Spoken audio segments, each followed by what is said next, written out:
Hello, my name is Ravi Ashle.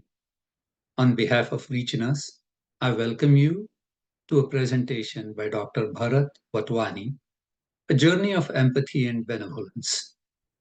Before we start with the presentation, I wish to provide you a short summary of the activities of Reaching Us.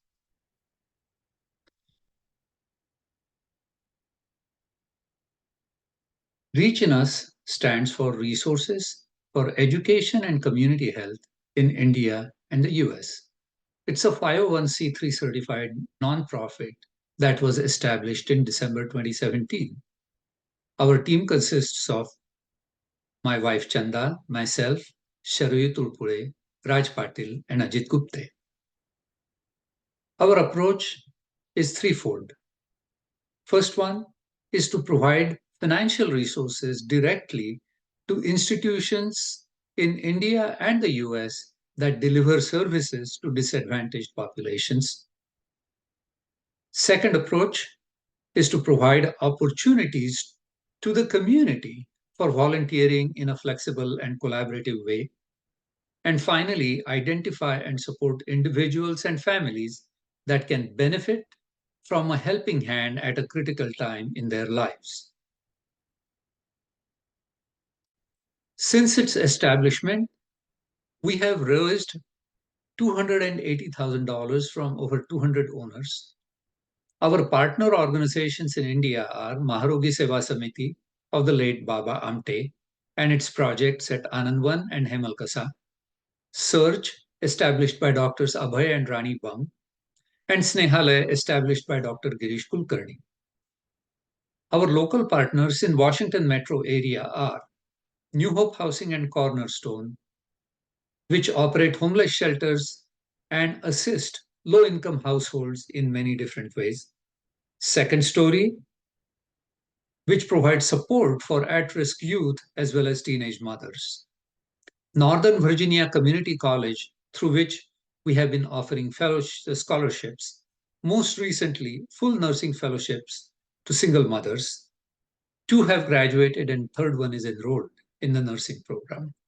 Finally, we have started a partnership with Stanton Elementary School, which is a Title I school in Southeast Washington, D.C. We provide tutoring and various forms of assistance to families of the students with resources and mentoring. Our overheads are less than 2% and they are covered by the board members. So 100% of the donations from our supporters go towards helping our causes. We have a dedicated group of 40 volunteers that have provided over $20,000 of in-kind donation and 3,000 volunteer hours of service. Our main activity is the Heart and Soul Walk, which has been held on first Sunday in October since 2007.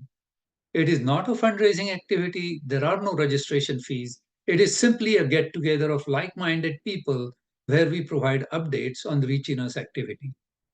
This year, the walk will be held on Sunday, October 6th at Lake Akating in Springfield, Virginia. Our website is given below, reachinus.org. Now about today's speaker.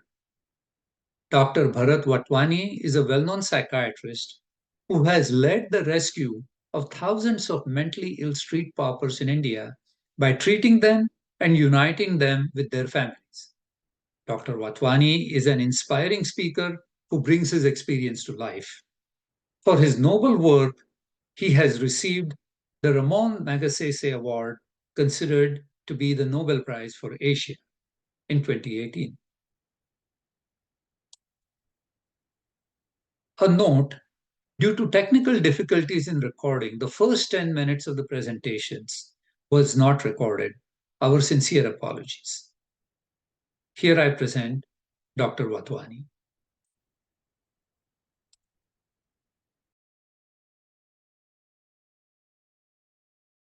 Man, woman whom you may have seen, and ask yourself if the step you have taken is going to be of any use to him or her. Will it help him to get a better control over his own life? This is all subconscious. I mean, honestly, I never came across this saying in those days. But somewhere, me and my wife felt that, look, if you give the task now, in your entire lifetime, you will never be able to face a mentally ill, homeless person on the road ever again. You'll have to look down and walk past him. And you're a psychiatrist. Your wife is a psychiatrist. We are both psychiatrists. The other trustee was also a psychiatrist. So that thing that should we do or should we not do?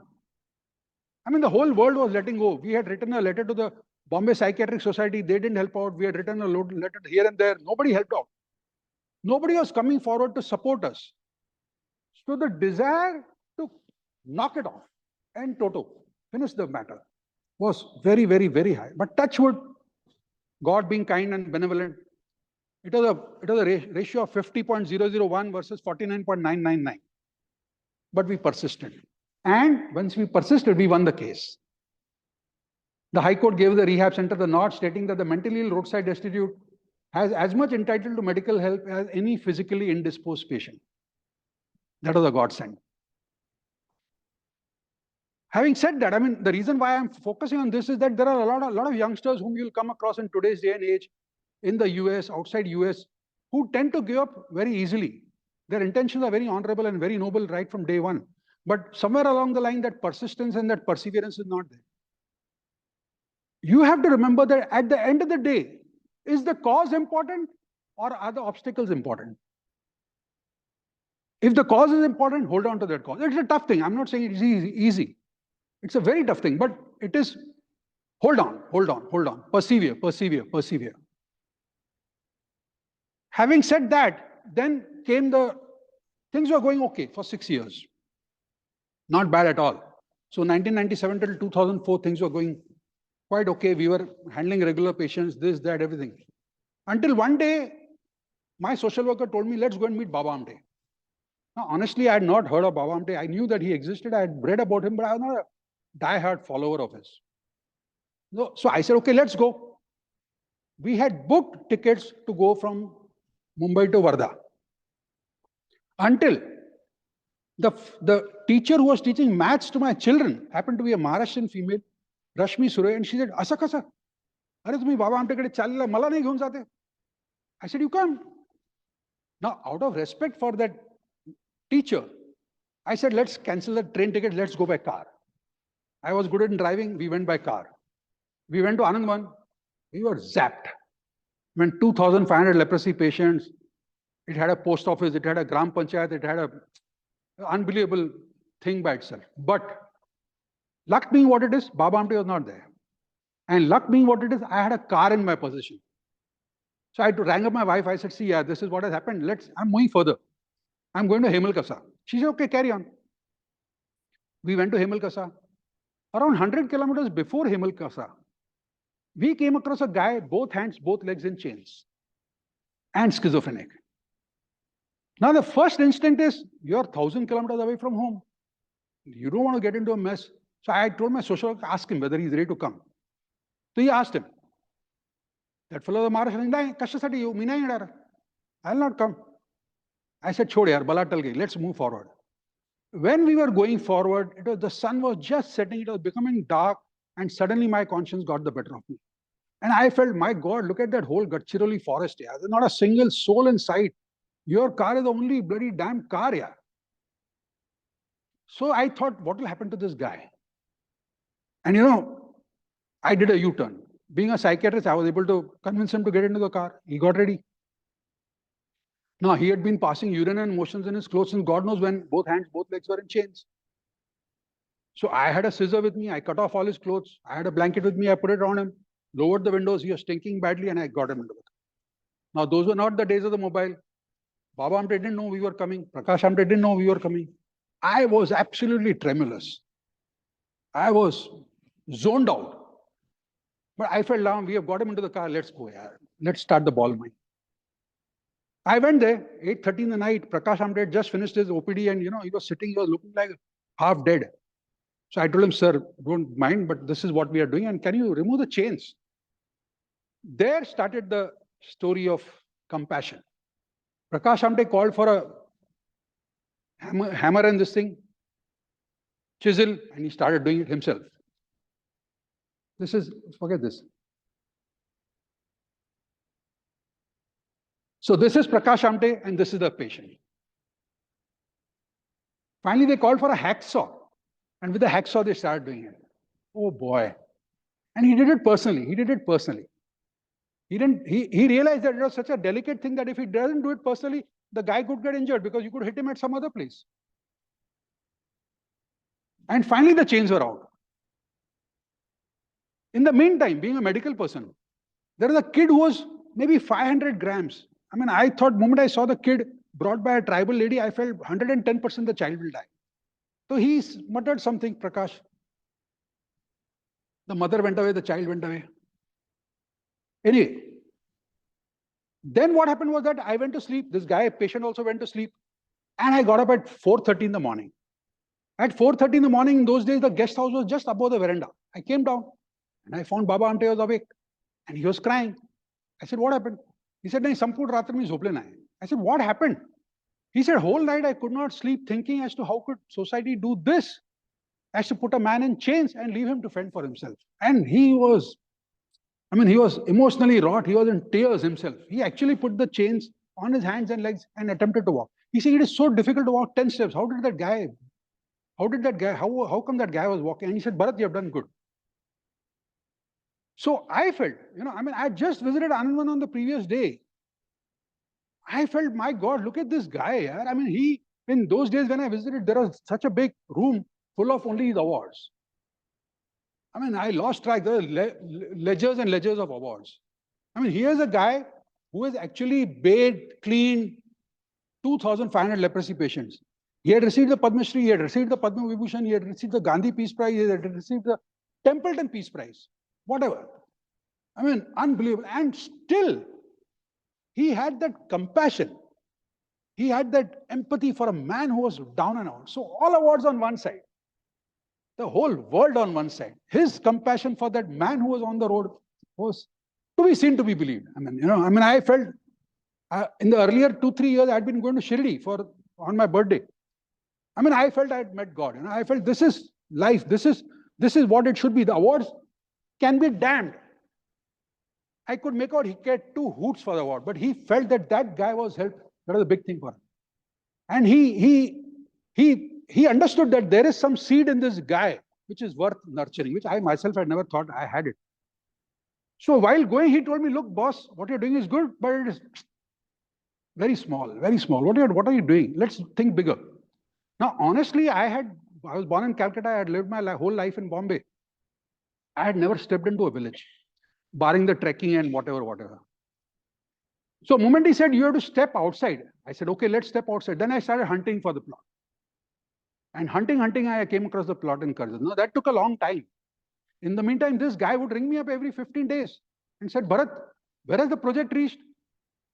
I got so bugged. He's ringing up every 15 days. The Baba Amte is ringing him up and asking, Bharat, where has the project reached? One day I got so fed up. I said, I told my wife, I said, Buddhe ko kuch kaam nahi, mere piche pad gaya yaar. He's after my blood, yaar. I'm not buying some samosas from the market. I'm buying an actual plot, a difficult thing. But he persisted. I got the plot. The moment I got the plot, I rang him up. The moment I rang him up, he said, Bharat, I'm coming. I said, for what? He said, I'm coming for the Bhumi Pujan. I said, Baba, there is no light, there's no water, there's nothing over there, it's just an empty plot. He said, don't worry about me, you don't bother. I'm used to living in the jungle, you look after yourself. I'm coming. The date was set, January 23rd, 2005, my daughter's birthday. The cards were given to the courier. When suddenly somebody rang me up and said, boss, put on the TV. I put on the TV and Baba was critical. So I withheld all those cards and I rushed over. This is me and Baba in the good old days. He survived. Touch wood, he survived. I put all my children in the car, drove non-stop, met him. He survived for another 2 years. And his book, to which I had not been exposed earlier, his book states that I have always been drawn to this fellowship of pain. I think God created pain because without it, there would be no tenderness. It is very easy for a man to love God, but it is difficult for him to follow the commandment, love thy neighbor. The herd doesn't wait for the wounded deer. The herd doesn't wait for the wounded deer. Therefore, someone else must help. And he felt that he was the chosen one for all those leprosy patients, and I was the chosen one for the homeless mentally. I could sense it. And coincidentally, his mentor was Vinoba Bhave. I don't know how many of you are aware, but when in his small house, which he had in the good old days, there is a small inscription in Vinoba Bhave's handwriting, which stated that is kutiya se seva ki nadi bahegi, that from this small hut an entire river of service will begin. Amazing. And Vinoba Bhave's book, again, to which I had not been exposed earlier, he writes that unreflective pity is not empathy. What do we do when we come across somebody else's suffering? We just pity him. Unreflective pity is not empathy. Reflective understanding is. If there was true empathy, we ought to experience the very pain that he or she is suffering from, which is what Baba did. When he saw that guy in chains, he experienced that actual pain. Collective empathy involves the recognition that all pain is one, yours, mine, ours. That was brilliant. The goodness of man has to come out in the form of sharing with others. Again, brilliant. And I realized why Baba held him in high esteem and why he was the mentor. Coincidentally, again, coincidence being what it is. When the Raymond Magsaysay Award was instituted, the first guy who got it was Vinoba Bhave. In 1985, Baba Amte got it. In 2008, Prakash Amte got it. And 2018, me, his adopted son, got it. So, Raymond Magsaysay, not knowing anybody, still brought all of us together. This is the plot that we had, this thing in 6.5 acre plot in Karjat. And this is Prakash Amte inaugurating and doing the honors. Gudi Padwa, 2006. And Baba Amte written a letter personal to me. And out of respect for him, we named one center after him. And this letter is, I would rate it much higher than getting the Raymond Magsaysay Award. Ultimately, it is a guru giving you something. And the symbol, the logo of Shraddha. Shraddha in Sanskrit means devotion. The logo of Shraddha consists of the symbols of the gods. On the extreme left is the symbol of Ganpati. Next is the symbol of Muslim symbol of Allah. After that is the cross of Christianity. After that is the Ek Onkar symbol of Punjabi Gurumukhi. And after that is the Parsi symbol of fire. All humanity is one. All faith is one. All suffering is one. Believe it or not, we have picked up MD, Gynac people from the road. We have picked up innumerable chartered accountants from the road. We have picked up innumerable advocates from the road. Innumerable highly qualified people from the road. Finally, suffering is everywhere. There's no separation. So all faith is one, all humanity is one, all suffering is one. Giving you some examples. I mean, being humans, we tend to go low down and suddenly we feel, oh my God, what are we doing? Why are we doing? So touch wood, God being kind, we came across cases which, kept our momentum going. This was one such guy. Before our NGO had even got registered, before I had done anything, I used to visit Mother Teresa's Institute in Borivali and offer my services as a psychiatrist. This guy was in chains over there. So I said, why is he in chains? They said, he's very violent. I said, leave him. Let's take him. He became all right. He was from Pune, Vakad. So in those days, I didn't have a social worker. I had a motorcycle. I took my motorcycle alone. Went, so 20 kilometers before Vakad, oh, you're hunting for this guy? He's there. You're hunting for this guy? He's there. And I went there. And I told the parents that, look, this guy is with me. They said, no, today we can't come. I was very upset. I said, look, I have come all the way. Why can't you come? No, we can't come today. I said, okay, I went back.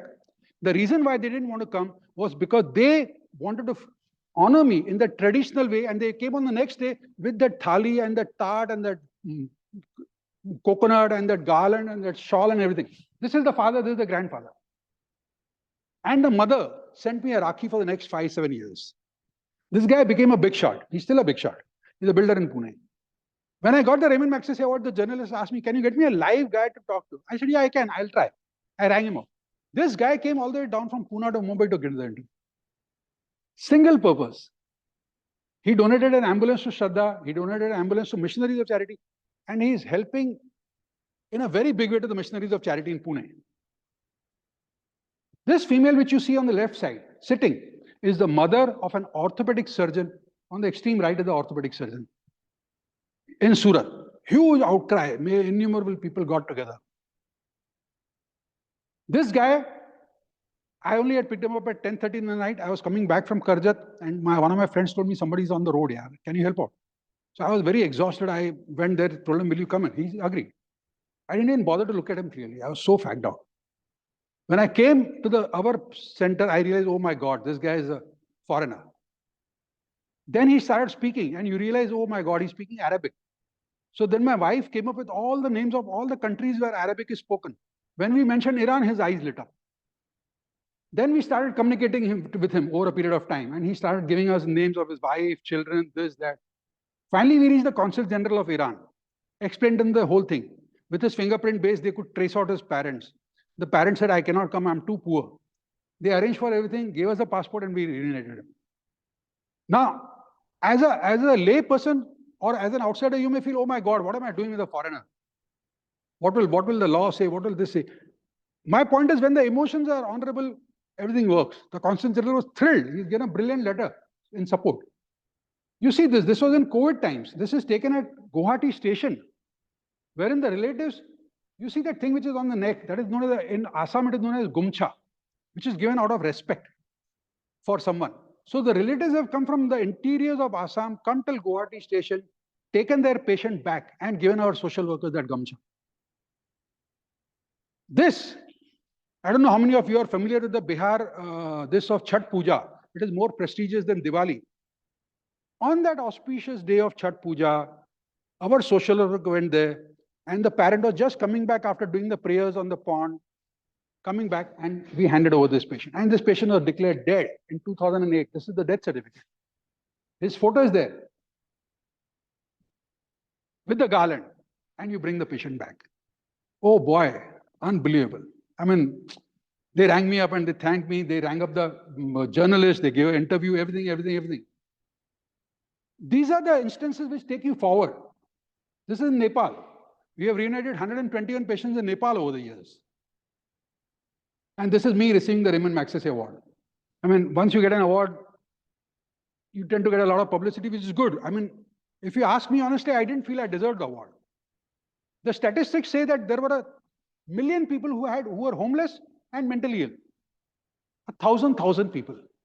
What had we done by then? All that we had done was picked up, treated, rescued, and reunited 7,000 of them. Now the golden question remains, what happens to the remaining 993,000 people?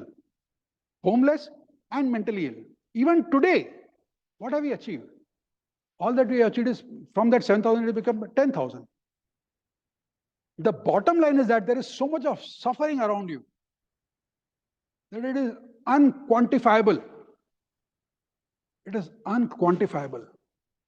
I was speaking to Ravi in the morning, and he said 7 miles away from his house is a school, which is in handling very underprivileged children. And he's associated with that. I think somebody else is also. So these are the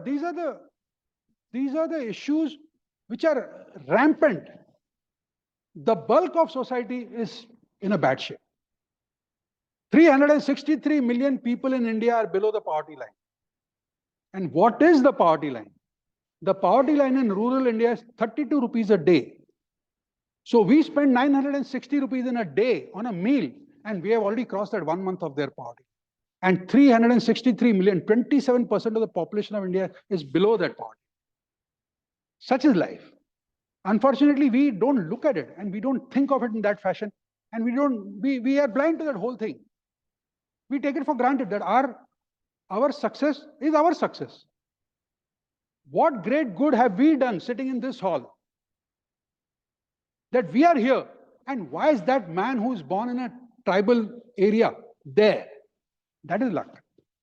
You know, when COVID was on, Azim Premji Philanthropy had donated us money. So we could not utilize the money because COVID was on. So he rang up and he said, can you distribute grains in your area? I said, yes, we can. So something which I never imagined that I'll be doing, but we did it. We bought rice, this, that, wheat, everything, made a 21-kilo bag and gave to all the tribals and all the people who are below poverty line in that area, got an official list from the Tehsildar. Oh boy, it was one hell of an emotional roller coaster ride. In which, in one instance, A mother and her daughter walked down from the mountains 11 kilometers, 7 miles. They came barefoot. They picked up that 21 kilo and went back. Such is the level of poverty. So when I heard that, I was so emotionally moved. I told my social worker, check out from that sarpanch of that village whether that lady and that daughter can come down and come to our center and take a second bag. We did that. Now we may applaud ourselves thinking we gave him two bags, but how much would the 2 bags have lasted? Maybe 2 months, maybe 3 months, maybe 4 months. They were still there. He was just telling me in the morning that when you start off something, you have to think of what will happen next time, what will happen next time, what will happen next time. Unless we think along this direction, social work doesn't happen. So this is, all this publicity, Pakistan newspaper published our work. This is Time magazine on the occasion of World Mental Health Day. This is Guardian in the UK. Reader's Digest. Again, when we were doing this work in the good old days, I was not particularly exposed to social workers, philosophers. Let's be honest, yeah. All of us are born in the same fashion. We live our same adolescent life, young age, everything. But as you grow, you come across, perhaps by synchronization, exactly the words that would encourage you. So there is a gem by Nobel laureate Rabindranath Tagore, who writes that the one who plants trees, knowing that he will never sit in their shade, has at least understood the meaning of life. I know, my wife knows, all our trustees know, that in our lifespan, we are not going to beat this monster of homeless and mentally ill. But at least we have done something, we have planted something, we have started the ball rolling. Compassion has no beginning, no ending. It is an ever-widening river reaching out to the sea. It matters not whether your name is written or not, or whether your name is written in the annals of history. What matters is whether what you did improved the margin of suffering in the whole sea of suffering across the length and breadth of the world by that marginal dot. And as if to consolidate your thoughts, there is that Mother Teresa statement that we ourselves feel that what we are doing is just a drop in the ocean, but the ocean would be less because of that missing drop. If he would not be doing something for that school will be worse off. That is the bottom line. There may be hundreds of schools in the US who are in equally bad shape. But the point is, if he doesn't do something for that school will be worse. So that drop is important. How far can compassion go? This guy, we had a patient in Chennai Mental Hospital, which was brought to Karjat. From Karjat, the patient turned out to be from Arunachal Pradesh. We went there. Now in Arunachal Pradesh, to enter, you need a line of permit entry. So the officer started inquiring, why have you come? So my social worker said, this is the work that we are doing, and this guy is from Arunachal Pradesh, we want to reunite him.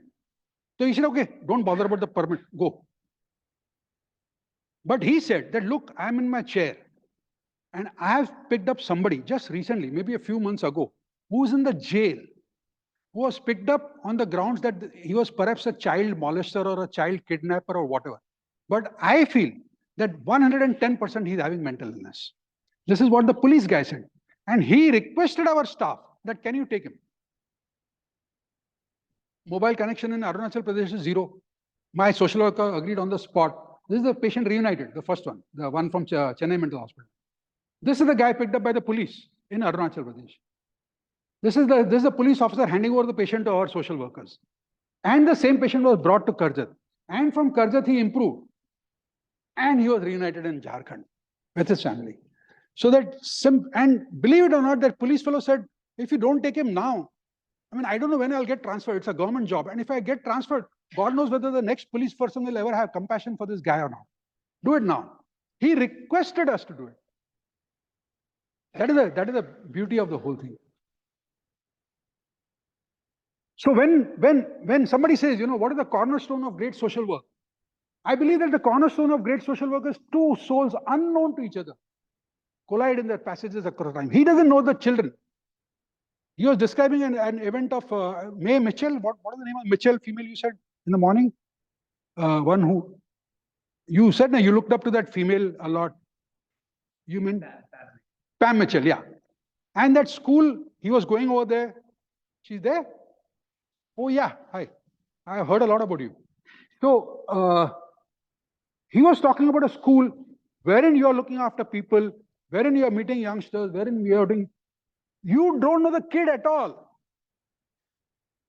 Two souls unknown to each other collide in their passages across time. One of them takes cognizance of the existence and emotions of the other. The cornerstone is to put the focus on the opposite person's internal desires, longings, and emotions. What does that kid want? That is important. There is no relationship by blood between anyone concerned, nor is this gesture ever written about anywhere in the media, nor is it put up for any gallantry award.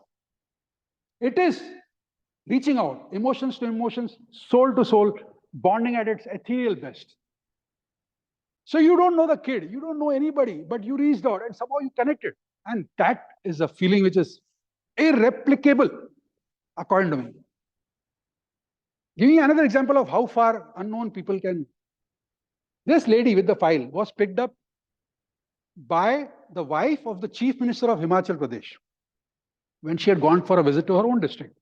Being the wife of the Chief Minister, she got the patient admitted in Shimla Mental Hospital. Shimla Mental Hospital collaborates with us. They referred the patient to us. That patient improved. After improvement, she was living in a tribal village next to Nagpur. That lady was reunited on the 25th of December. And it turned out that the lady was a Catholic. On the 25th of December, on Christmas Day, she was reunited with her family. And here, just above, you can't make out in this light, but it is written, Jesus loves you. That is synchronization to the nth level. That on that auspicious day, a Catholic lady is reunited with the family, and in her brick wall is inscribed, Jesus loves you. Brilliant. That, I mean, that keeps the whole momentum of the entire staff and me and everybody going for years on end. And that resulted in me being officially put up in that Himachal Pradesh State Mental Health Authority official calendar. And my photo was put up along with Benjamin Rush, who is the father of psychiatry in USA. So, you know, so we have done 10,005 reunions till now. Maharashtra, of course, 2,202. These are 25 patients picked up simultaneously at a shot from Chennai, from different NGOs, Chennai Mental Hospital. They are brought to the railway station. From Chennai, they are brought to Pune. At Pune, our ambulance was there. And that's how far it can spread. I remember when the project was started, somebody had asked me, Bharat, what is your dream? So I said, look, yaar, 1 year has got 365 days. If we can reunite one patient on every alternate day, that for me is nirvana.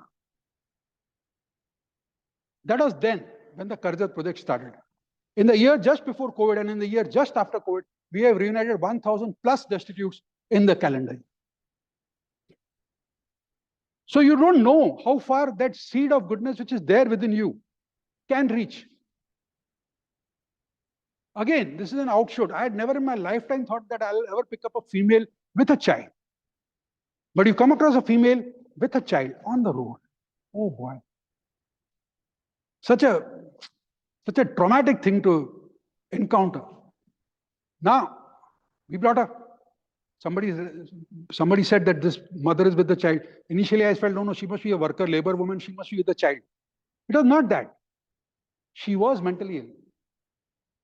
Same patient was reunited with the family. This is then word spread that these guys are able to do that mother and child reunions also. The two females who are holding the child are both police constables, and that lady is the mother. Same patient was reunited. And this again is a lady in very bad shape, but with the child.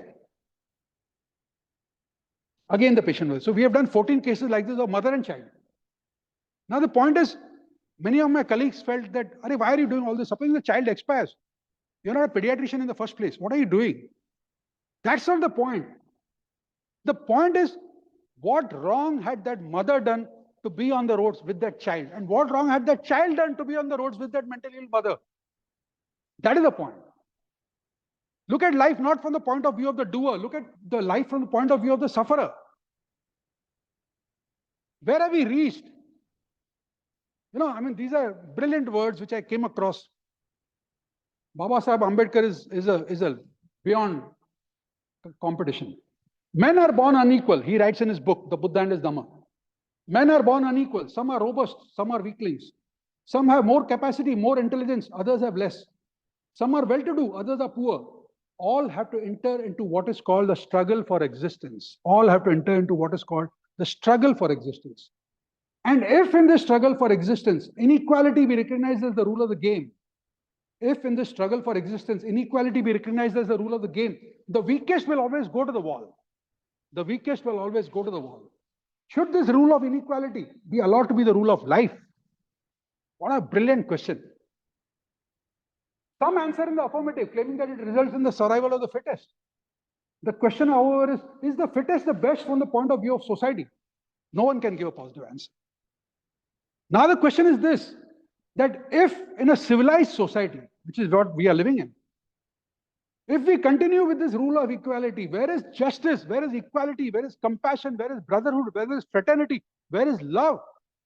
And above all, where is that God which we feel exists in all of us and which we have read in the scriptures over years and over generations?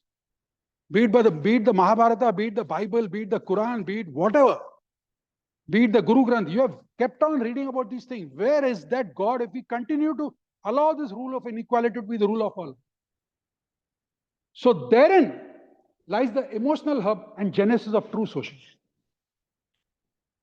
This is the culmination of 4 years of effort, wherein the patient turned out from Bangladesh, 2 years went in COVID, another 1 year went in bureaucracy.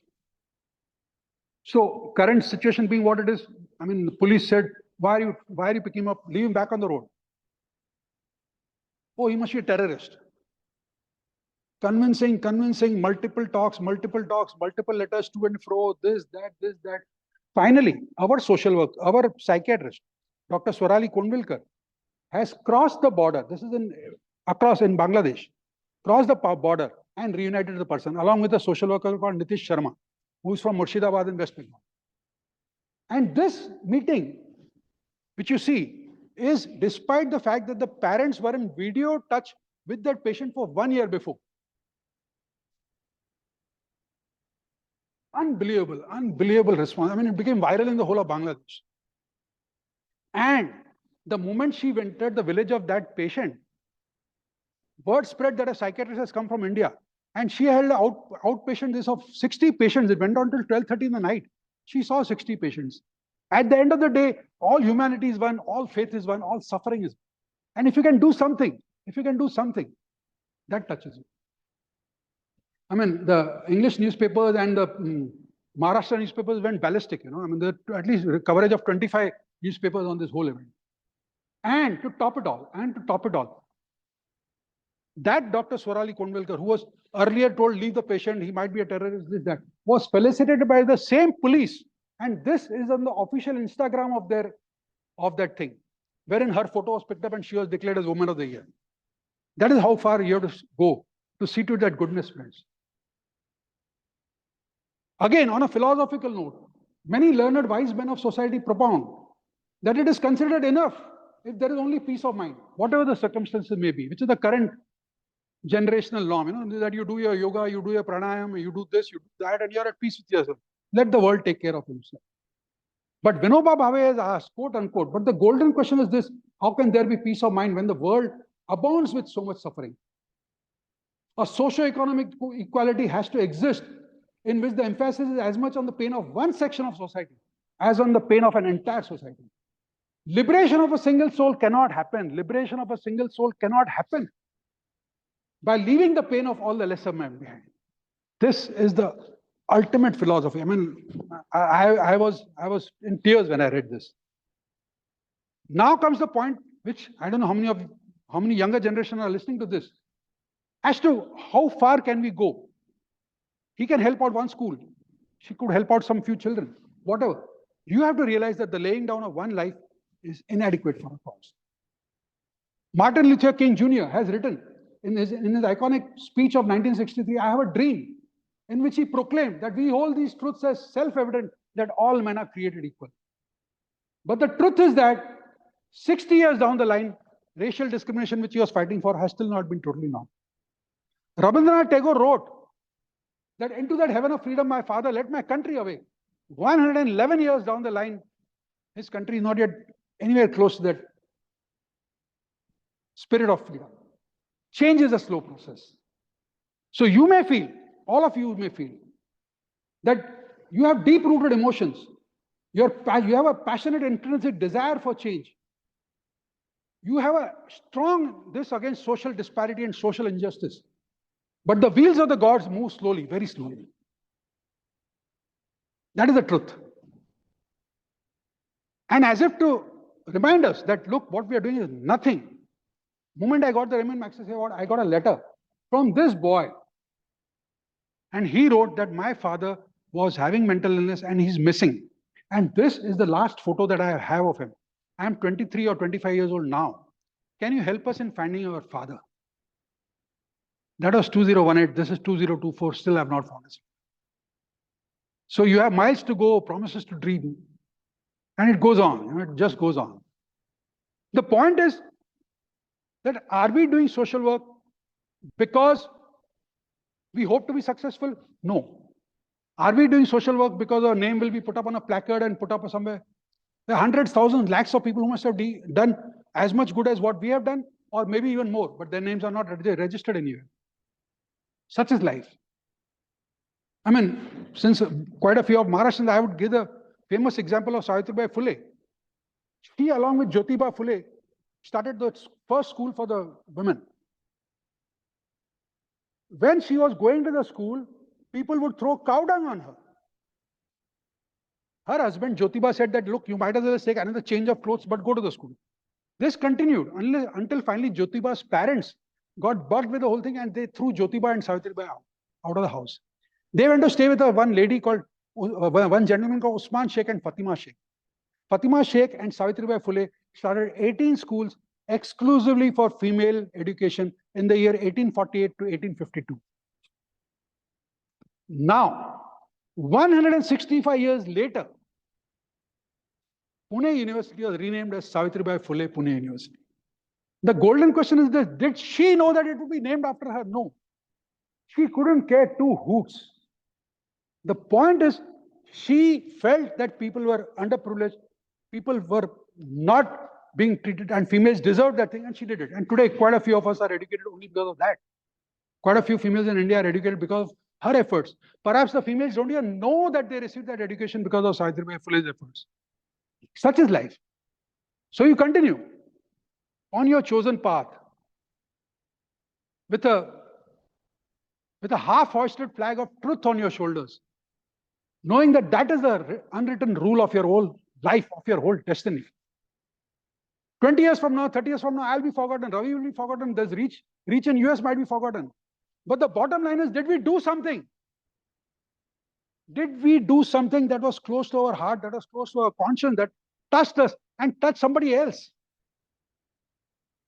I mean, these are emotions which just can't be taken away from you, you know.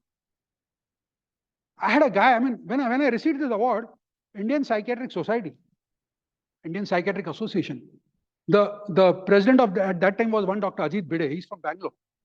So I went for a conference and he, on the dais, he said, look, 30 years are over. I've never heard of Shraddha and I've never heard of Dr. Vatwani. And I'm the president of the Indian Psychiatric Association. He made it out as if what we are doing is absolute altruism.